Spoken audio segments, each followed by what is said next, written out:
It was in 1979 when the first climate change meeting were set, under the name of World Climate Conference. Many countries from all around the globe sent their representatives in Geneva, Switzerland, to acknowledge the existence of higher atmospheric greenhouse concentration and how this could lead to average temperature increase.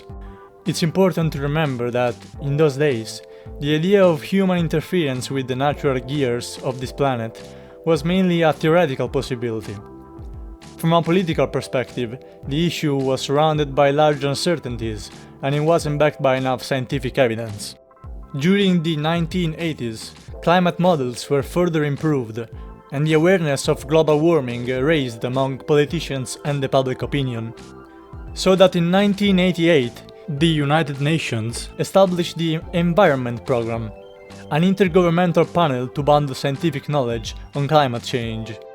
In the years to come, many parties agreed to start a regulation process to reduce the emissions.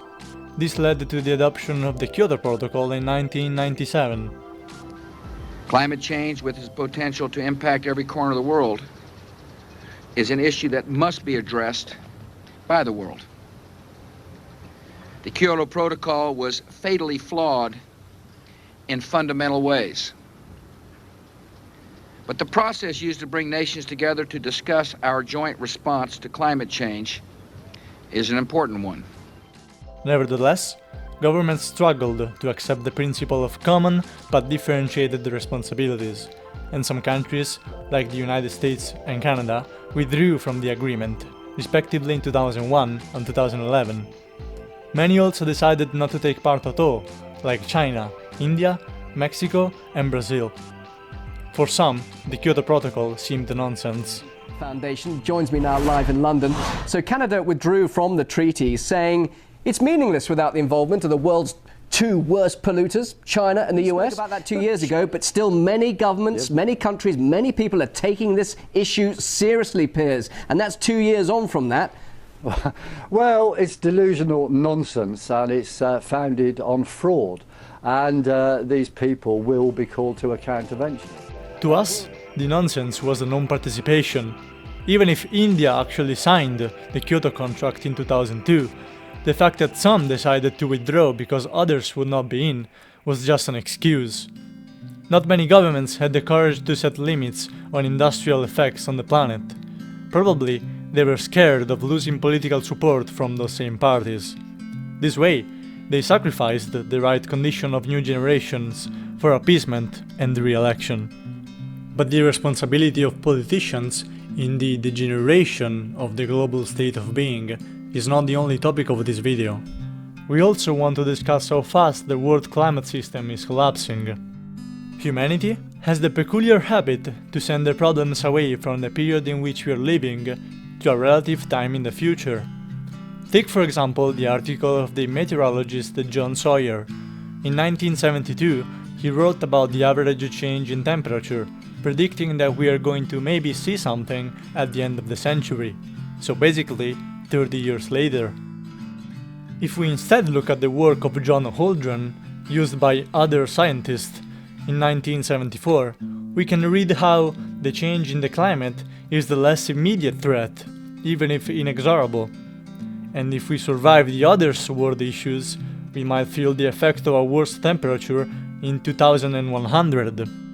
Unfortunately for us, not addressing the problems doesn't make them go away on their own. It's the case of climate migration. With the change in temperature and the rise of seawater levels, every year more and more kilometers of land become inhabitable, and the people who stayed there for generations is no longer able to do that. There are many reasons for migration, but climate change is becoming one of the main reasons. ¿Cómo se arruinaron los cafetales? La gente los apodó. Estos palos, ¿qué le corta a uno? Nada, no hay. No tiene nada, está vano. Mire, secando. What's very ironic is that those who have contributed the least are the ones paying the highest prices. Mire, como no llovió, no pegó. It's the case of gradual desertification in Africa, especially around the Sahara Desert, which keeps advancing every year because of the terrible increase of heat. A desert which literally eats everything and makes the area unsuitable to live and to grow food. And so the people who live there are now moving. First it's going to be inside Africa itself, and then it's the rest of the world, or a greater rate of local fights and war for space. A similar thing can be said for China, where the Gobi Desert is moving with the same intention. Known locally as the Yellow Dragon, its expansion has led to many people becoming climate refugees. Beijing fighting desertification with forestation, and in some areas there are positive results. In the Gobi Desert, it sounds like the dunes are singing. Actually, they're advancing, pushing people out of their homes, now swallowed by the sand. Funny enough, people who live there, or lived, are comparing this effect to what happened in the movie Interstellar, where the sand eats and kills everything in its path. They are also saying that nature left them with two choices: to stay and try to eat what is left, or to move to the cities in the search of a better environment. If you think about it, we all need a safe place to stay, but we also all need to eat, city or no city. So what do you think is going to happen when too many fields are unfit to grow what we need?